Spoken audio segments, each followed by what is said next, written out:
So continuing on with our new format of live streaming, I thought it would be worthwhile spending a few minutes this evening looking at the shock announcement in the US of Joe Biden's surprise election win. The media are saying he has received more votes than any other presidential candidate.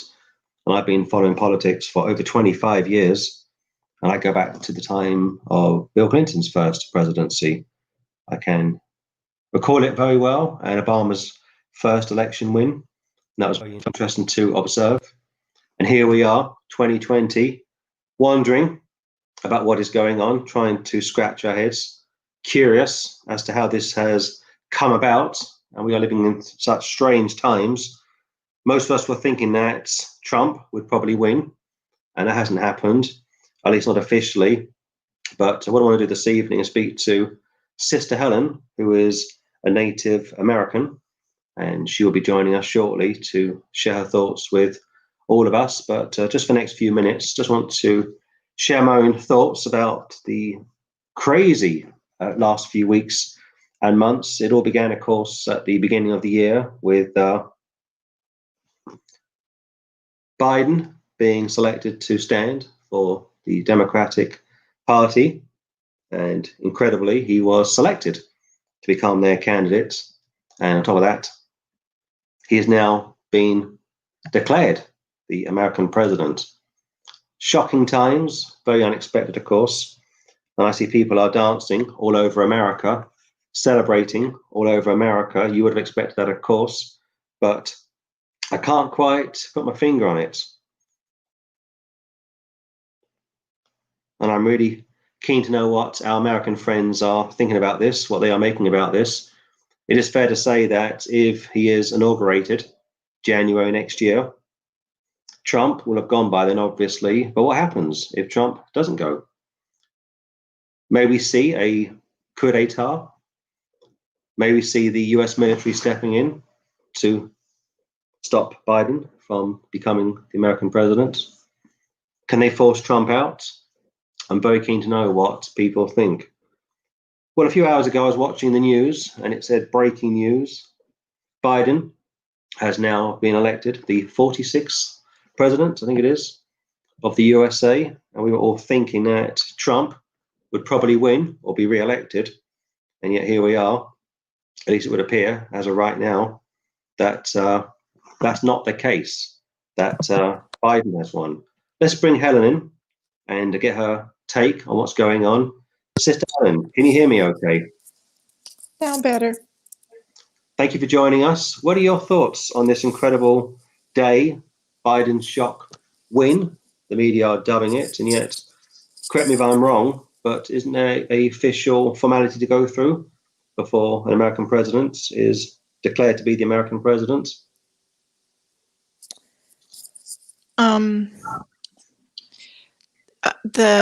It seems to me that what's happening is that the media is calling each different state, but and I'm under the impression that the media is not the people that have to do that. This is there's all kinds of electoral rules. It depends on the state, and each state has its own rules.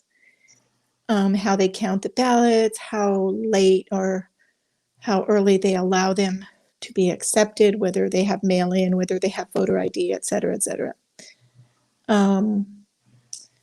The media seems to be calling the elections in each state, especially in the battleground states, much sooner than they really should. There seem to be a lot of ballots still to be counted, and yet this was the first day on Tuesday, and they weren't really waiting to do that. And there's a lot of concern on the part of some people, why is that being done? And then, of course, I think that the ballots, the tallies have to be reported up the chain, let's say, and then they go through the electoral college process, which I believe is kind of a formality, and it's done in January. It's like a certification kind of a thing. Are you surprised that Biden's win came about with very little canvassing, as we call it in the UK, that he got more votes than Obama and Bill Clinton. Didn't do many press conferences, didn't really press the flesh. And the media are saying that he's won big. Does that surprise you at all? First of all, I would say he has not won big. It's quite close. The media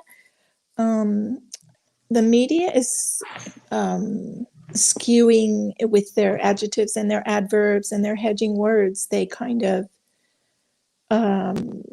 put a twist on what they're reporting so that they can make people have a certain impression. So every time I read the news, I think you have to look carefully, and whoever's reporting data, who's reporting the statistics, of course, you have to know how to read the statistics, versus people who maybe just report conclusions. You have to be kind of careful. You have to be a savvy reader of the news to kind of see what's going on. When they say that Biden won big, I would say that's absolutely not true. And one of the reasons I would say that is because the Senate is just too close. When the Dems thought they were going to pick up some seats and take the majority. And in the House of Representatives, they've lost a lot of seats to Republicans. Some of them are even incumbents, I believe. So he's kind of the Dems have lost their they've lost some ground in the legislative branch. So, this idea that Biden is got a big mandate, which is what he claimed, I think is not true. And in fact, I do think the Dems are kind of splintering because they've got the more moderates. I've been reading today, and the moderates are, some of the moderates have lost to Republicans, and they're blaming, the Squad and Alexandria Ocasio-Cortez, and other people like that who are really pro-socialist, and so they feel like the moderate Dems feel like they've lost because of the other side, and then there's some splintering already starting. I'm a little concerned about the whole thing of the mail-in ballots and the counting. There's been some irregularities. It's hard to tell how much, but I think when the system allows irregularities to occur, it's hard to tell how much it occurs. But if you allow it and there's no checks to stop it, then you don't know how much of it occurs, and you don't know how much of it will occur in the future, which is concerning. How about the popular vote? They're saying he's won the popular vote, as did Hillary Clinton last time. Does that make sense? I think that's true, but I don't really know the numbers. Do you know the numbers? He's got, I think, 290 as of right now. Yeah, that's the Electoral College. That's a presumptive. Yeah. I think it's 3 or 4 states still to confirm, but he's won Pennsylvania, hasn't he? Which gives him the magic 270. The thing is that everybody has been saying in the weeks before the election that that Pennsylvania was going to be really problematic. Apparently, there has been a lot of shenanigans in the past, and Pennsylvania had quite a big push on mail-in ballots, accepting mail-in ballots. Maybe. And I think another thing that happened in a lot of states is that they were changing the rules very, very soon before the election. And sometimes there were court judgments about it very, very soon before the election. And now there is a feeling that Pennsylvania was really problematic in terms of honesty. But I don't really know. I mean, I think those people who have, done the wrong thing, they know. But it's like people they think that the end justifies the means, whoever has been doing fraudulent things. I know there's quite a lot of talk that Pennsylvania was definitely going to be the fraudulent, possibilities for fraudulent activity. There was talk about that for many weeks. And it seems to If be that there's some stuff going on, but it's really hard to tell. if there's no fraud, let's just say for argument's sake there's no fraud, which is highly problematic. But let's just say for argument's sake there's no fraud. How could it be possible that Biden could have won? Because again, he had no crowds. Trump had many crowds. He didn't do many press conferences. Was a little lukewarm to begin with. Wasn't particularly convincing. And yet again, according to the media, they're saying that he's got more votes than any other president. The crowds were far and few between. I just puzzled as to how he was able to do this. I personally do believe there's a fraudulent activity, but it's hard to tell the degree. There's certainly plenty of room to do fraudulent activity without it being detected. And when you have that, people are more likely to do fraudulent things. Now, I think that there's probably maybe 3 or 4 groups that voted for Biden. I would say one are people who are definitely socialist, progressive, have probably never lived in a socialist or a truly socialist or truly progressive country, so they don't know what it's like. Or they really truly believe that they will be among the people controlling and not the ones who are being controlled. That's one group. I would say then there's people who just want to look like they're on the bandwagon, that they're woke. There are people who voted for Biden because they hate Trump, really, literally hate Trump. And they know about some of the problems with Biden, but they hate him so bad. They hate Trump so bad, they would vote for Biden. And then I think there's also another group of people who just swallow hook, line, and sinker the media lines. They have a busy life. They only watch 1 or 2 media sources. Maybe they listen to CNN, or maybe they watch MSNBC, or they read the Washington Post or the New York Times. And so they just only hear one line. And so they think, well, it must be true, you know. And so I think there's kind of those 4 groups, maybe. I was surprised last night to see Fox News basically saying that Biden had won, because they've been huge supporters of Trump for a long time now.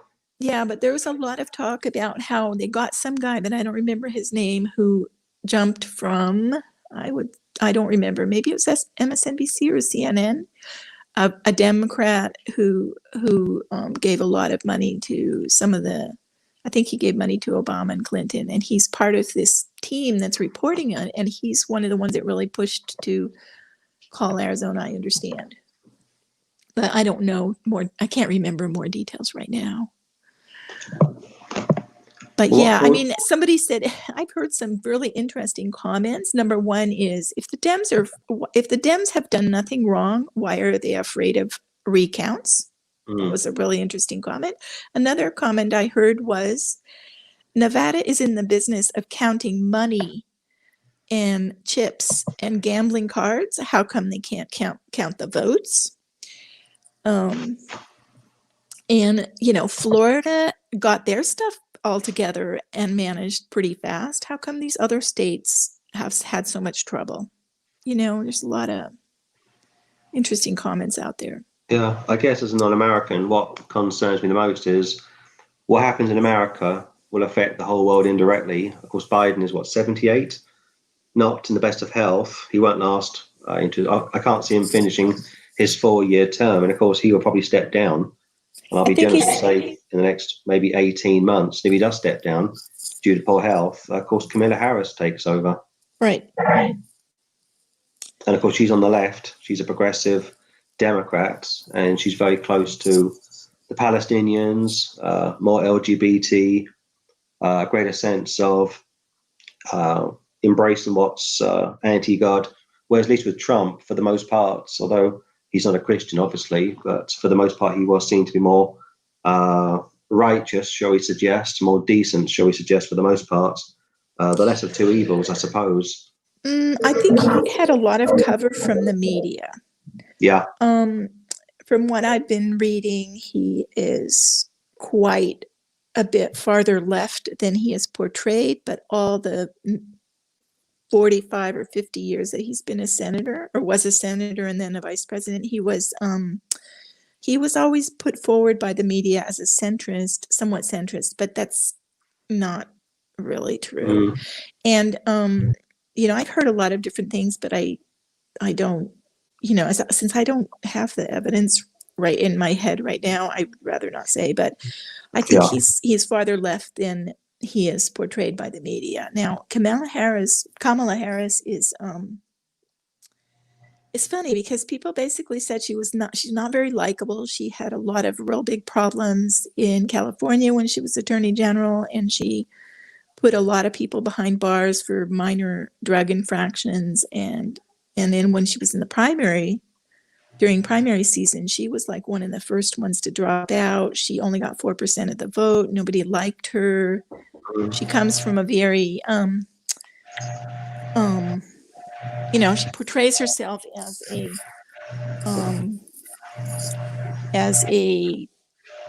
in the first debate, she portrayed herself as a poor kid who wouldn't have gotten a good education and so on. But this is not true because her mother was Indian and went to America to do her PhD. I think it was in Berkeley, and she was a biochemist or something like that. And her father is a professor at Stanford, so she's quite from an educated class.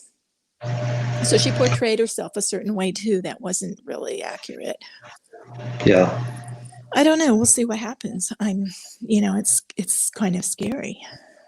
I also find it also rather puzzling that those who push the most for the distribution of wealth, like Warren or Saunders or now Harris and others like such people, they're so wealthy. Yeah, Zuckerberg, Bezos. They're so wealthy, these people. Tom Cook. And Yeah. they want to spread the wealth, but they don't seem to want to lead by example.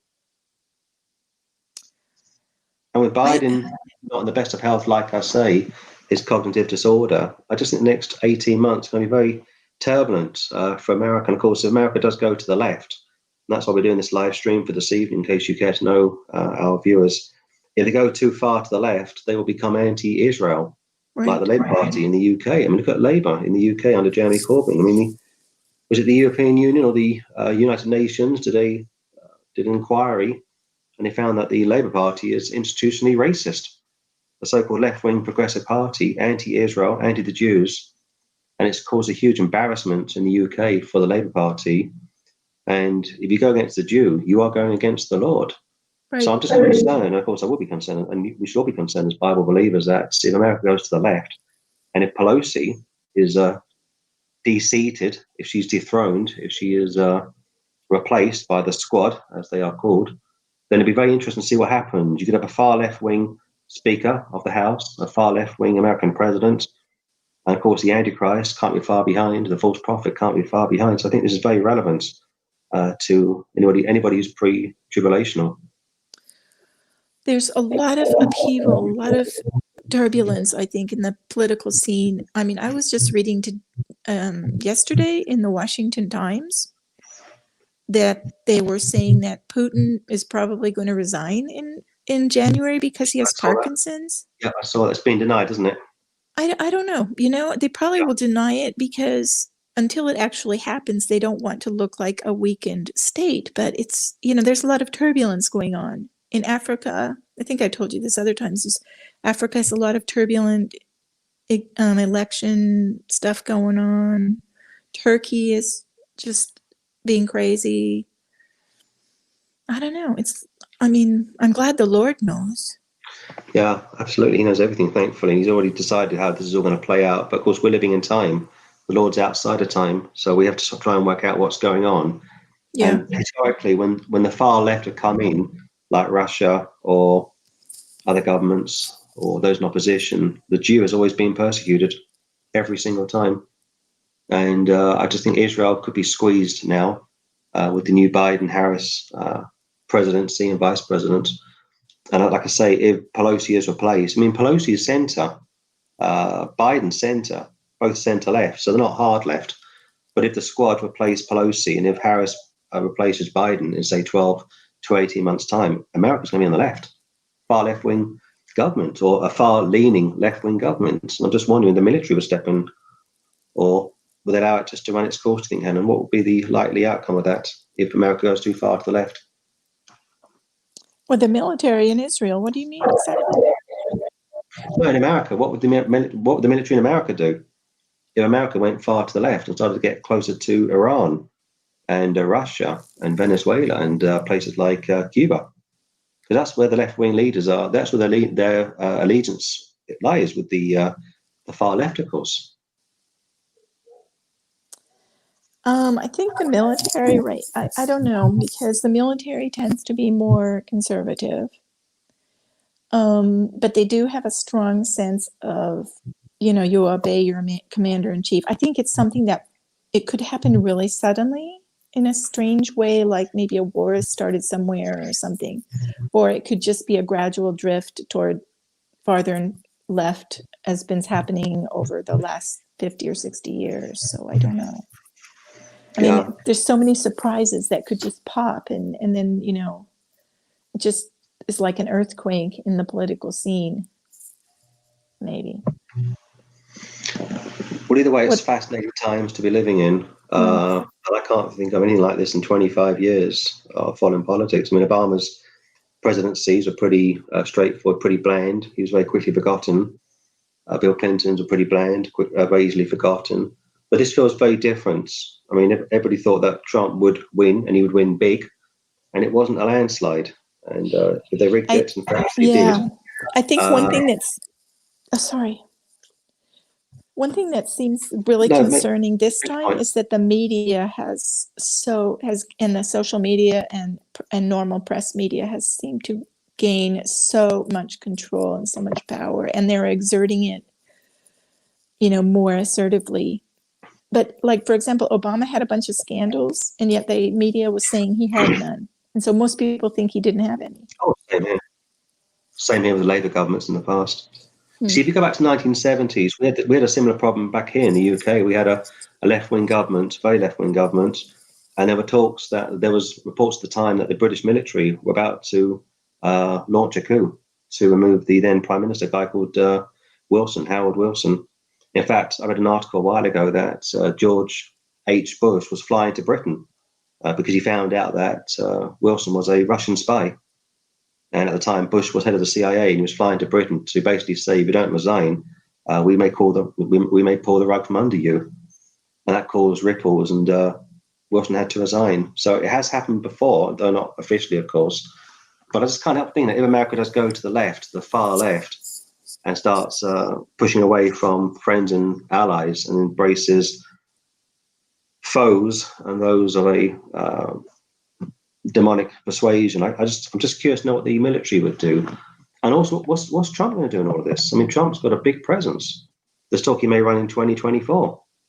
He's got a lot of influence, and I think there's a lot of people mad the way the Dems are moving. They don't like it. And Israel is the key to everything. Yeah. She always has been. I mean, the left wing, I keep saying this, the left wing have traditionally hated the Jews. And any hatred of the Jews is demonic.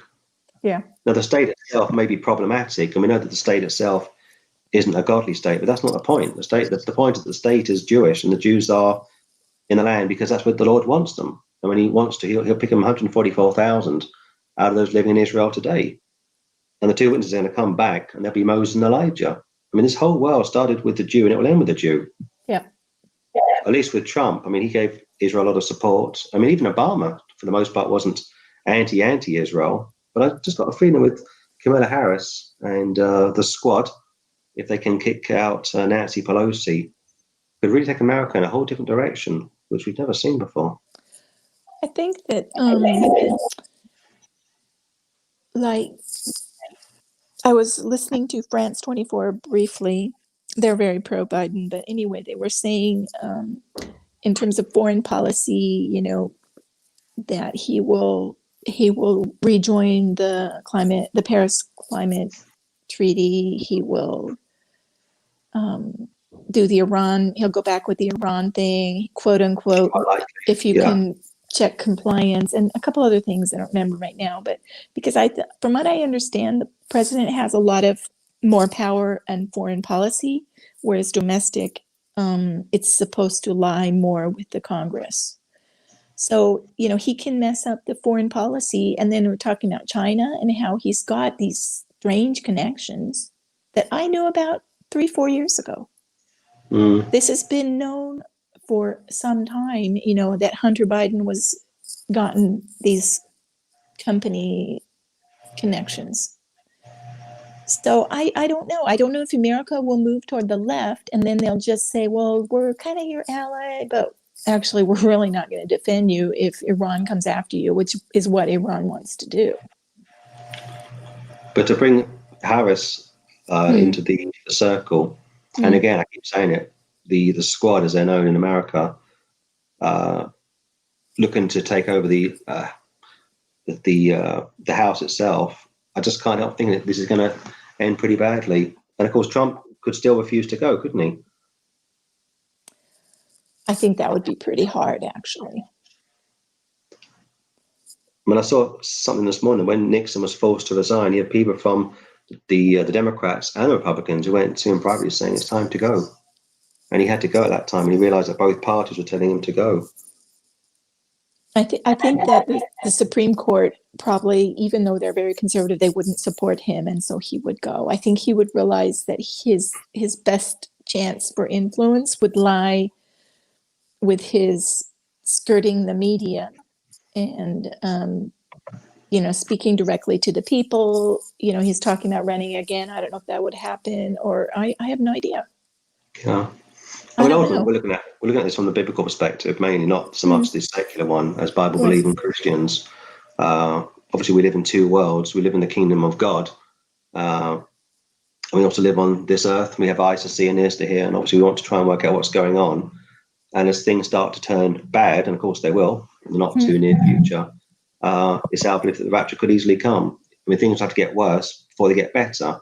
With Trump, there was a sense of things could roll on for another few years. But now he's gone, and that looks like it looks like he has gone. Now that he has gone, and once he has officially gone, the world's going to move much more to the left, and Israel is going to be squeezed. Like I say, more lawlessness will come. The BLM will feel like they've got a greater voice. And of course, Kamala Harris was pro-BLM. She was pro defunding the police. She's pro-abortion. She's anti-Christianity. I just can't see what good will come out of this. And in the meantime, we have to pray for the new American presidents and the new vice presidents, or say we, I mean, Americans have to pray for their new presidents and new vice presidents. But as Bible believers, I just can't think of a time like this in history. I mean, correct me if I'm wrong, but doesn't this feel slightly different, Helen, to previous elections? It's been a very polarizing election. And COVID-19 still wildly out of control, or so we're told. Yeah. It's just such a strange time. It seems like there's too many strange things going on. And it's like, some days I wake up and look at the news and I feel like things are out of control. It's not only that the things that are happening in the governments are out of control. It's like the people themselves are out of control. The riots, people, even things, normal people, things that they say, people who won't speak to their family members, people who are doing crazy things, or just having crazy ideas, or, I see a general tendency not to listen to another opinion. Yeah. It's like people's minds are being almost controlled now. But I'm not sure. In the UK, we have a second lockdown, and the government are paying £900 billion, astronomical amount of money, to prop up the economy. And every country is collapsing. Denmark, I see, are culling millions of their animals. Countries all over the world are still falling over themselves. This isn't just an American thing, incidentally. I saw somebody in America earlier on saying this whole thing was done to attack Trump. This is all over the world, friends. This isn't just in America. This is all over the world, and Britain's basically bankrupt at the moment. COVID is still hasn't gone away. It's still rippling. Although they're saying that the second wave is over now. And I got this picture in my mind that in about 12 months' time, or maybe a little less, give or take, I can see Kamala Harris with a hard hat sitting in one of those tractors, knocking down parts of Trump's wall and saying he divided us, but we are going to unite us. I can just see that sort of thing happening. And the media will just love it. They get so behind that kind of propaganda of the left uniting to try and undo some of Trump's legacy. But of course, he could still win. He could still survive this, which would be really interesting. If that does happen, it'd be humiliating, of course, for those that have endorsed Biden. And I'm afraid to say, even in the UK, politicians here are saying that they are already acknowledging Biden as the next American president. And yet it's not even official yet. That's what I don't understand. It seems like people are like jumping ahead of the game. Like they're so eager to have Biden be the president that they're just jumping ahead as if it were a fact already. There's a spirit I here. mean, there's something strange going on. I do think that, it would be so easy for someplace like China or Iran to take advantage of this weak moment. Yeah, absolutely. And yes, Al Gore and George Bush had their issue back in 2000. Of course, the courts ruled in Bush's favor. But this is still somewhat different. I mean, Gore and Bush were still good friends after the election. In fact, all these presidents are good friends behind the scenes. But this is different. And I'm no huge fan of Trump. I mean, I've been very critical of him over the years for different reasons. But there were aspects of his presidency which were very much to be commended. I mean, he was a friend to Israel. He did more for the church in America than any other president has done. He put Russia slightly on the back burner, dealt more with China. Unfortunately, he made a lot of mistakes along the way. He was too close to Rome, and he bowed down to the Pope, John Paul II. He prayed at his one of his shrines in America, which I was very critical of. Yeah. And he was also very naive at times. He was very naive. Yeah. He was saying fake news here, fake news there, and he was partly right, but he wouldn't call out Rome.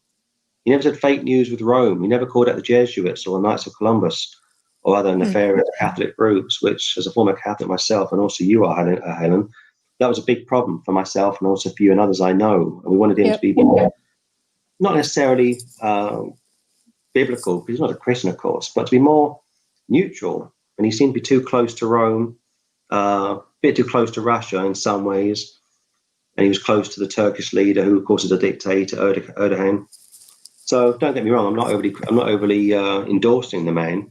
But as you say, Helen, if this has all been stitched up, if these votes have been, if this is a fraudulent count, if they've been able to get dead people to vote, which apparently is what seems to be happening, of course, it's a travesty. It's criminal. And why isn't the FBI being called in? It makes people wonder if this election has been stolen. How many other elections? What happens? They're going to lose the trust in the system, and the Dems are asking, "Oh, you guys all have to, now we have to join together. We have to be united." Blah blah blah, and it's not going to happen. It's going to become more. People are going to get more and more polarized, and it's going to cause a lot of societal friction and fracture, even between parents and children. Remember, you sent me that picture with a kid that said, "Divorce your parents," or disinherit your parents, or something. Yeah, sounds familiar. It's scary, because it's like you see that Satan is trying to use anything and everything at his reach to spoil mankind in every way he can imagine. He doesn't want people to get saved. He doesn't want people to live rightly. I mean, I was thinking, why do the Dems have so much appeal? And the laws have been moving in a direction for 60 years where it now protects wrongdoing, where it's supposed to be that it protects people who do the right thing, and it's turned where now it's protecting people who do the wrong thing. But that's what happened in Genesis 3, you know, Mm, where Satan told Adam and Eve, you can make up the rules. And so it's like the Dems say, no, we can make up the rules the way that we want them. And people yeah. love that. Yeah. I'm also thinking about next year, once Britain officially leaves the EU and does a deal with Brussels.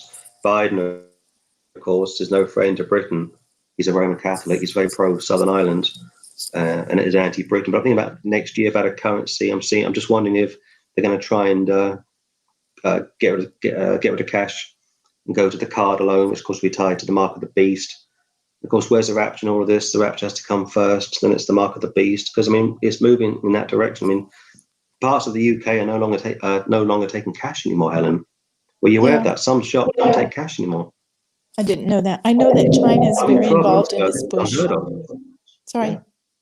So 12 months ago, this was unheard of, and now major supermarkets are no longer taking cash. And I mean, not just supermarkets, some major shops as well.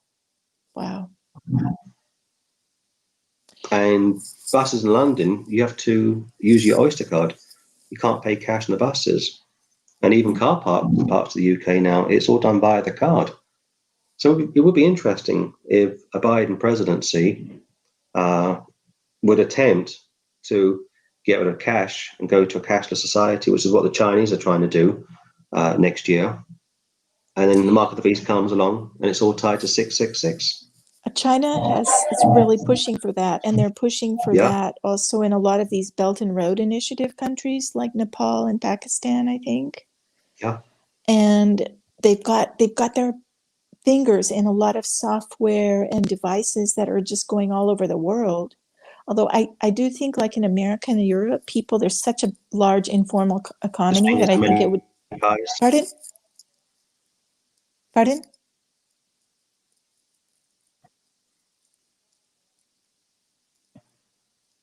You still with us, Helen? Yes.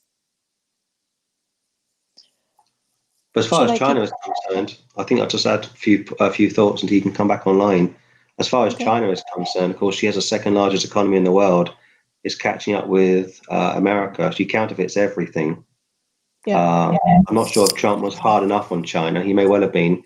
And of course, some of the people say that COVID came from China as a payback to the West. And who knows if that's true or not, but it probably did come out of China. I don't think many people would question that. But you look at France, you look at Germany, Britain, back in our second lockdown in less than a year, and it could last until March next year.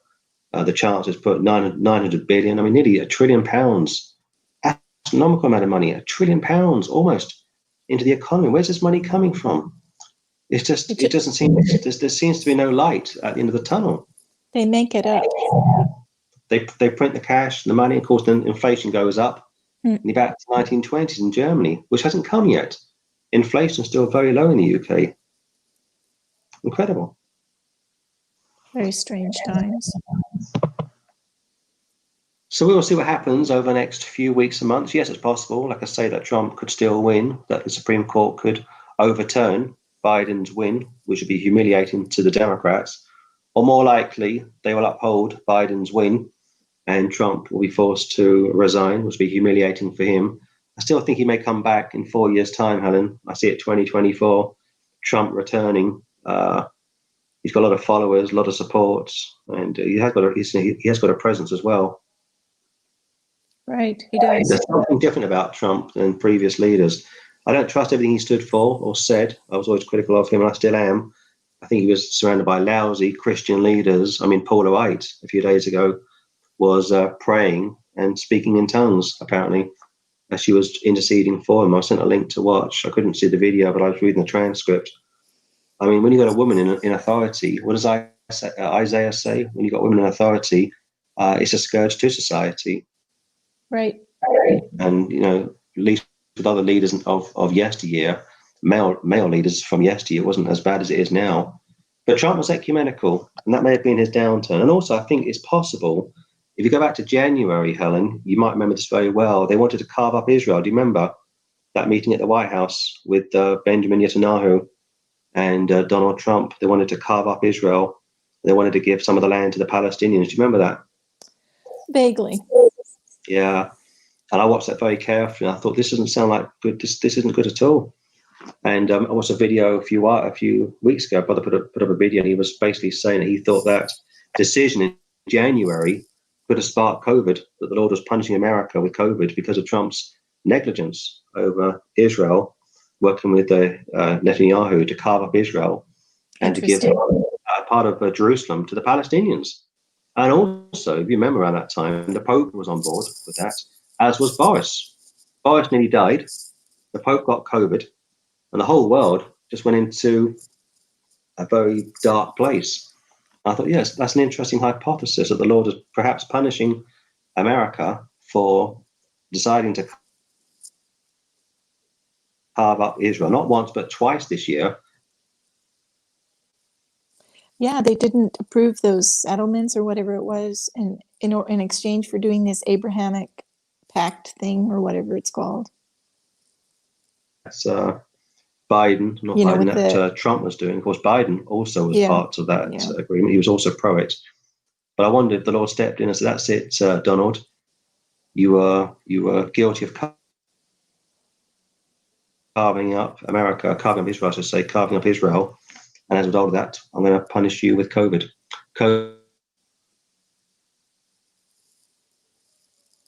That poor decision is kind of gone downhill. And it may just perhaps have cost Trump the election. I don't know. But either way, we are living through fascinating times. We are pre-tribulation of this ministry. We are pre-millennial.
Well, I think we're still live. We lost the link for a few moments. Not quite sure what happened.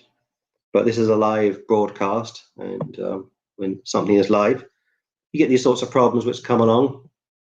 But I think we'll just wrap this message up, Helen, and just come to the end of this message, conclude our discussion about America, Israel, Biden, Harris, Israel, the church. And when I say the church, I mean the Bible-believing church. Everything points to the Jew. It starts with the Jew. It finishes with the Jew. And as Bible believers, you are told to pray for leaders, and leaders are leaders, whether it's Hitler, whether it's Boris Johnson or Joe Biden or Vladimir Putin. Yes, Vladimir Putin is also a controversial character. No friend to most people in the West, has been undermining governments for many, many years.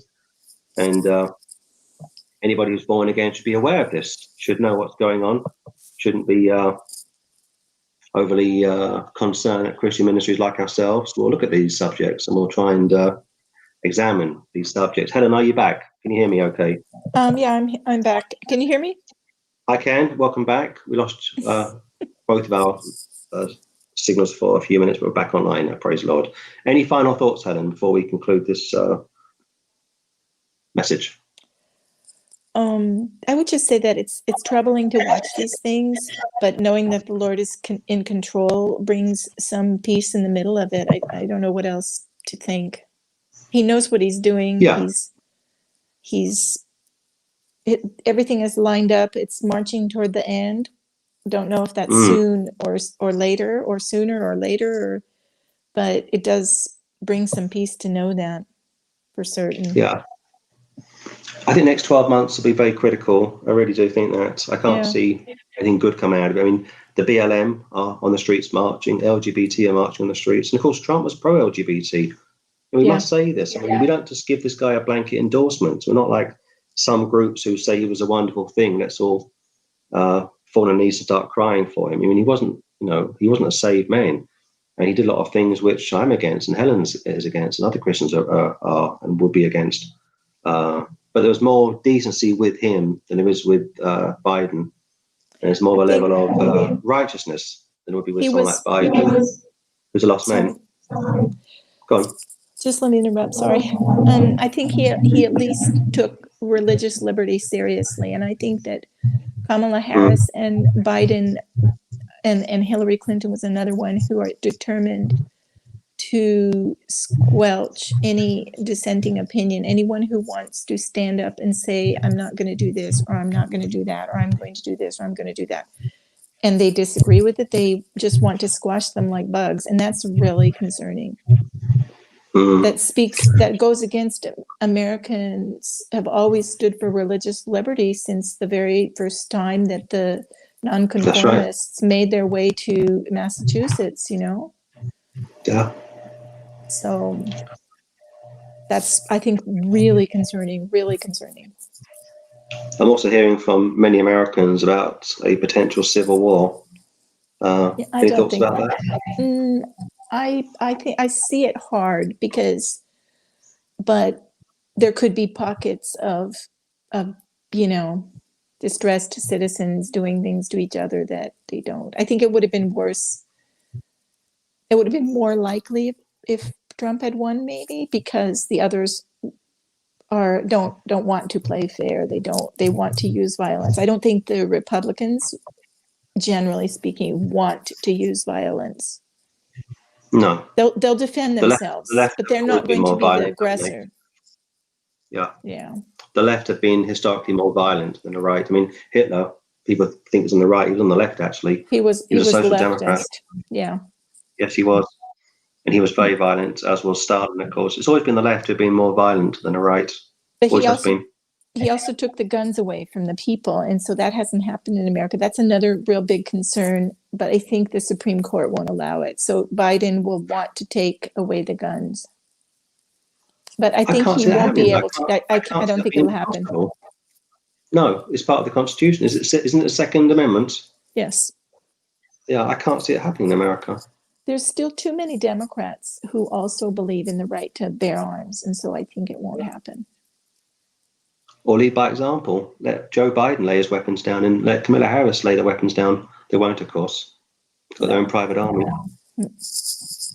I do feel for Americans who are very anxious at the moment, very anxious. I mean, we had this year before last when it looked like Corbyn was going to win here, a hard left-wing ticket with the Scottish National Party and other left-wing atheist groups. I thought this would be very interesting what happens. And thankfully, by the grace of God, he didn't win, although the Tories aren't much better in this country. And I haven't forgiven them for bringing in same-sex marriage either. But they were better than Labour. And of course, someone like Trump is better than Biden. But the whole point of this live stream isn't so much talk politics or shop, which we could do all night, but it's to talk about Israel, because Israel is the key to everything. I keep saying it really is. And if you squeeze Israel, as Obama did, or Bush, when he squeezed them over the peace quartet with Tony Blair, remember that very well. Sharon signed up for the peace quartet, and of course he went into a coma. And he paid a high price for carving up Israel. And of course, Blair left office, never did much after that. And of course, Bush has been very quickly forgotten. It's very interesting going back over the years, looking at all these politicians trying to do deals, trying to mess up Israel, trying to bring in a secular state. And of course, Israeli premiers going back to not just Sharon, but Olmert and other leaders, even back to perhaps Golda Meir back in the 70s, have all been international socialists. And they feel they have a right to carve up Israel. And of course, you've got no rights to carve up Israel. No rights. I think it was Olmert, wasn't it? Olmert, Helen? He got cancer. He was going to carve up Israel. And the Lord dealt with him. He dealt with Sharon. And I just feel with Trump, I'll say this one last time, I think with Trump, maybe January this year was the beginning of the end of his presidency, when he wanted to carve up Israel with with Netanyahu. And all the leaders around the world were saying, yes, we like the idea of this, give the Palestinians power, so on and so forth. And that almost broke the Israeli premier. In fact, he lost the election, didn't he? I think he lost the election this year.